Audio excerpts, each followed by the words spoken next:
Hi guys, wait, which one? 10 here. I was thinking to craft, but I don't think so. I figure I'll continue with the story. I wrote a few pages today, and we'll dive right in.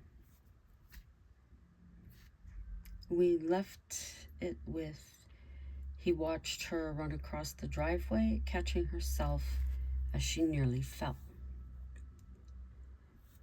Jace completed the cleaning. He took a better look around his new place. It felt like home. He drew himself a warm bath and relaxed. Abigail sat watching television. She felt safe for the first time in months, maybe years. She had ended up falling back asleep. It was late afternoon when she woke.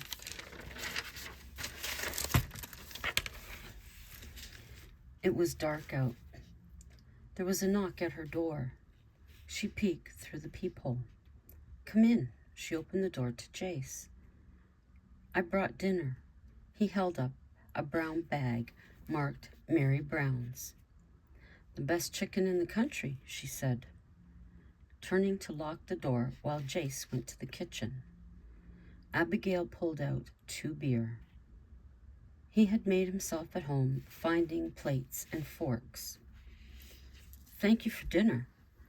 I've slept all afternoon. I just woke up," Abby said. "Then I'm glad I came over. I was out buying groceries and thought I'd thank you." "There's no need for that, honestly. The place has been empty. I should be thanking you. I can relax." The words came out before she could stop them. "You haven't been?" She put herself in a corner. "Not totally, but that goes back a few years." Jace waited for the explanation. "My life is a mess." She attempted to laugh. "You don't have to tell me. I just thought I could understand better." "A boyfriend in Toronto came here. He was extremely controlling. He broke into the cabin. He wanted me back there. He had a knife. My cousins, uncle, and dad were here, and so was Scott. Anyway, the police came, and he was taken away. He got in through the bathroom window." Abigail pointed to the closed door. "That's why the slide lock on the outside." It made sense now. "Yes, I know it's stupid." "No, if it made you feel secure." "There's a lot of press that will bring up if we sing together. There's a lot the press will bring up if we sing together. You need to consider that. They'll say all sorts of stuff about us that isn't true." "You sound more worried than I would be." "Maybe you're right. I don't want to put you through more." He was disappointed. Abigail heard it in his voice. "I'm sorry." She dropped her fork on the table. She placed her head in her hands. "I'm sorry." Jace went around to her. Hey, stop it. Don't do this to yourself." He placed his hand on her shoulder. Abby reacted by looking up. "I want to sing with you, but I don't want to ruin your life." His finger to her chin. "They can say what they want. That's what they're paid for. We know the truth." His eyes searched hers. "Where were you 10 years ago?" she asked. "Not here," he smiled. "I am now. Does that make a difference?" "I think it will." She wanted to say more. "My first real friend here," Jace said. "We'll lean on each other. When I'm homesick, you can remind me why I'm here." "Why are you here?" "To find what I couldn't elsewhere. I think I've found part of it." And that is a place that feels like home, a job in the theater. So what's left? She asked. Jace hesitated before answering. Someone. I'm sure that will come in time. You'll meet someone. Abby wanted to stop each word as it came from her mouth. Yes, he said. The conversation died off. Awkward is the feeling in the air. Well, I'm going to get off. Glad you enjoyed dinner. Yes, and thank you. She seen him to the door. Sleep well. She locked the door. There should have been a kiss there. Lights off, door locked, Abigail went up to her room. First, she stopped at the guest room. Oh, well, she said. Joe spoke with Jace. He was still willing to record with her. Joe was frustrated. He called Abby. You've had time to think. I want an answer. I'll do it. Good. I'll let Jace know, unless you walk across to the garage and tell him yourself. I'll give you the honor, she said. He's interested. You know that. Yes, Joe. I'll be careful. I'll make sure he stays out of my bed. He wouldn't say it, but that was his thought. The following Monday, Jace offered to drive them into the city. Abigail wanted to say no, but said yes instead. I'm prepared for gossip, he informed her. Joe greeted them with a smile and Abby a hug. I want to start with the duets. The days were long, the work was difficult some days. On the shorter days, Jace had performances at the theater. On those days, they drove separately. Christmas was coming. Joe wanted this wrapped up before that. He was counting on sales. The end of November. Abigail and Jace came into the studio in good humor. Shortly after they arrived, Scott walked in. Well, they set up. He came into the studio. Sorry, wrong room, he smiled. Abigail knew it was not an accident. Scott, what are you doing? Joe inquired. This isn't right. You know that. I just wanted to say hi. Is that a crime? Where's Sally? And does she know you're here? At home. She knows I'm here, but doesn't know they are. Get to your studio.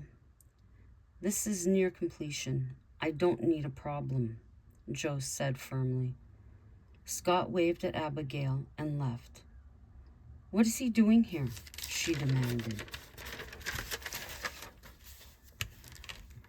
He's in the next studio, don't worry, he assured Abby. That's all I ever do in my life. Her concentration was now off. Joe, can we have some privacy? Jace said. He took her to the sofa behind the mixing panel. There's no need to worry. You don't need to see him after today. We'll be done tonight. I think I've stepped forward to feel him pushed back. You're not going backwards.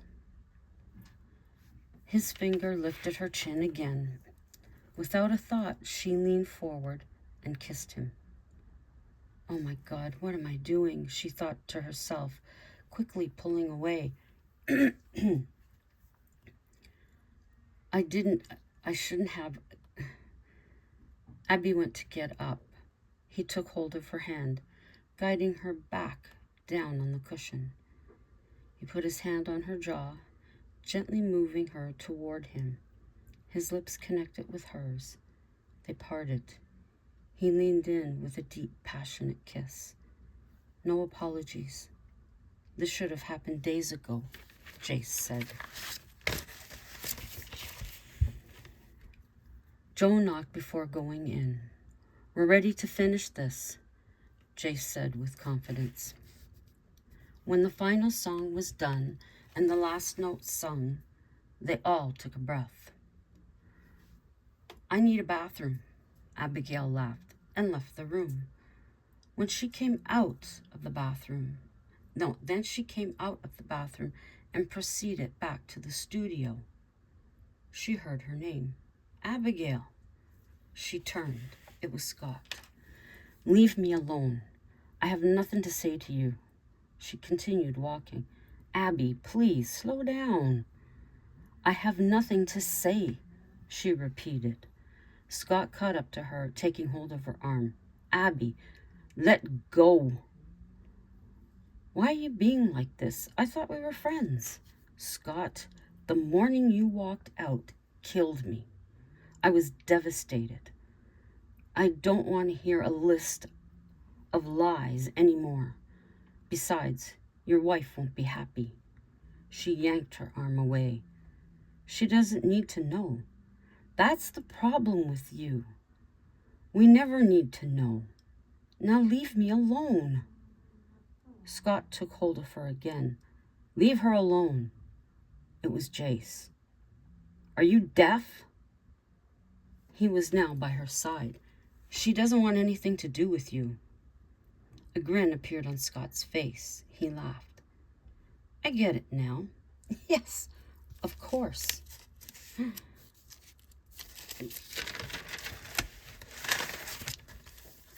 "You're sleeping with him." "I am not." The anger was evident. "Yes, you are," Scott countered. "She isn't. And if she was, it's none of your business. Just leave her alone. You've done enough damage." A kid telling me. He had no chance to finish. Abigail found her strength. She walked directly up to his face. "You have some nerve making a comment like that." Quietly, Scott said, "You are sleeping with him." "I'm not. And when I do, it's none of your damn business." "You admit it. You will." The eyes glared into hers. "Back off. You have no claim to me. Remember that? You gave it up 3 years ago." Jace went to go forward. Joe held him back. He whispered, "They need to have this out. It's been stirring for a while." Helplessly, he watched. "If you hadn't been you, I'd still be there." "What the hell does that mean? Who else would I be?" "Your ruthless wife." "Sorry, I'm not that low." "You knew who I was. That's why you played me. I was dumb enough to allow it." It was pouring out of her now. No tears. Abby had cried enough over him. "I was always there, even when I was advised against it. I was there. I supported you every second of the day, of the year, all these years. I was there, even when I was treated like shit. I was an obedient dog, sitting at home, waiting by the door, waiting for the master to come home, ready to spill my love all over you. So grateful you chose me again. I said years ago I felt like a whore. You did nothing to change that." "Oh, I thought you had." "I believed it. I truly believed you loved me forever. I was Mrs. Wilson, the final Mrs. Wilson." What a joke you made of me. Still, no tears came. He looked over her shoulder to Jace. "She'll come back sooner or later. You best realize that." Abigail went to comment. Jace walked forward. "I highly doubt that. I know how to treat a woman." His hand rested on her shoulder. "You realize how old she'll be?" Jace cut him off. And what was the difference for you? The words cut quick. Good luck, Scott said in disgust while pushing past them. We'll leave it there for this evening. Gotta mark my spot here. Okay, I hope you like that part. I'm liking it. Definitely, I'm liking it. Now, maybe I will do a little craft. I don't. Whoops. Okay. Let's get this back here. And up and over and under.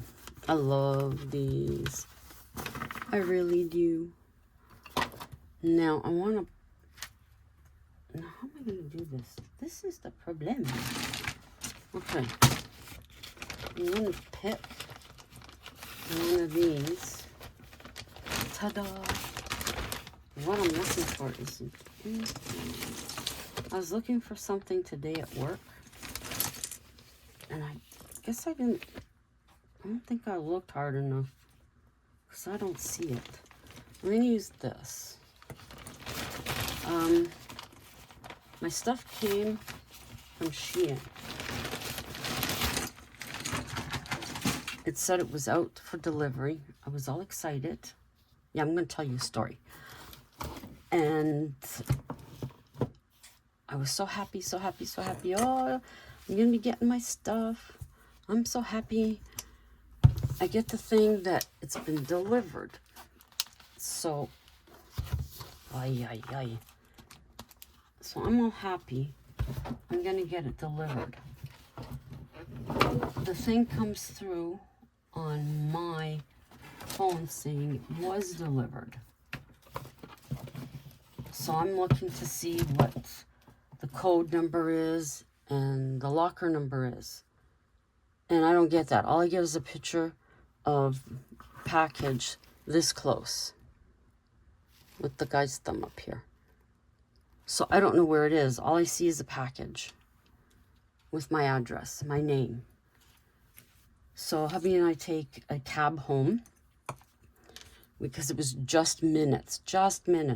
So I'm figuring no one will have had time to take it from our door, if that's the case. We go in, take a glance in front of the lockers. There's nothing. Get on the elevator, come upstairs, doors open, look at our door, nothing's there. So I throw my backpack, I throw my coat into the apartment. We go back downstairs, go in front of where the lockers are the mail cubbies are, whatever you call them, the mail room, and there's nothing there. We go back to the lobby, look around where the lockers are, no. So then hubby looks at his phone and he says, wait, you do have a code. And I said, well, I didn't get it. So sure enough, and here I am saying, I've been saying how good Uni is, and now they've done this and that. So he puts it in, it opens, there's a package. So I'm like, okay, I was wrong. I'm sorry, the guy's not a jerk. So come up here and I show him my phone. I'm like, see, this is all I got. I didn't get the other part for whatever reason. I didn't get it. So then everything calmed down. So I've got the big backdrop. I've got the one that was for the window. I've got the one for the back of the door. And I have the old-time picture garland. It's from Christmas cards from the 50s and 60s. So I've got that. That goes tomorrow. Why am I thinking there's something else? That'd be 1, 2, 3, 4. Yeah, that would be it. And then I got my little bat duck. Little. Like that. And that's what I got then. So the other I will be placing either Friday or Saturday. I'll be placing that order, and that will complete the vision for this year's kitchen. It will complete it. Unless hubby has something that he wants to get from Amazon, that should be it.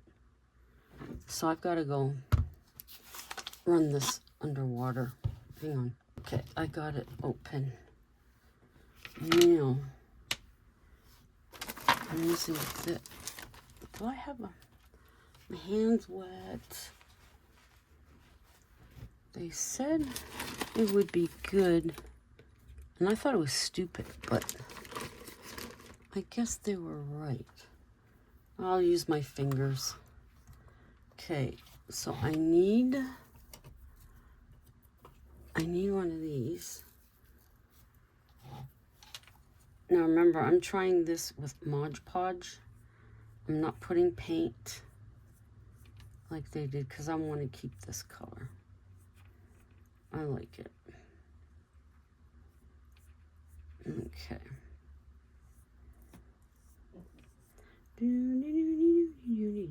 Of course, I don't have to tell you who I've been listening to today, do I? Nope. Boys play.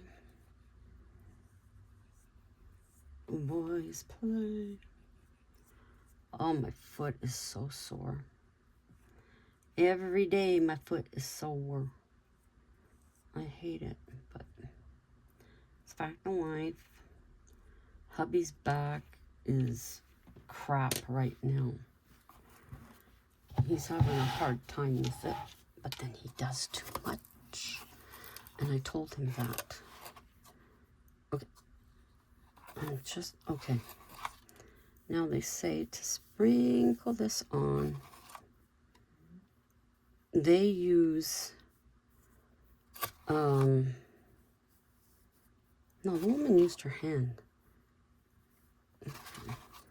Then this has got to sit.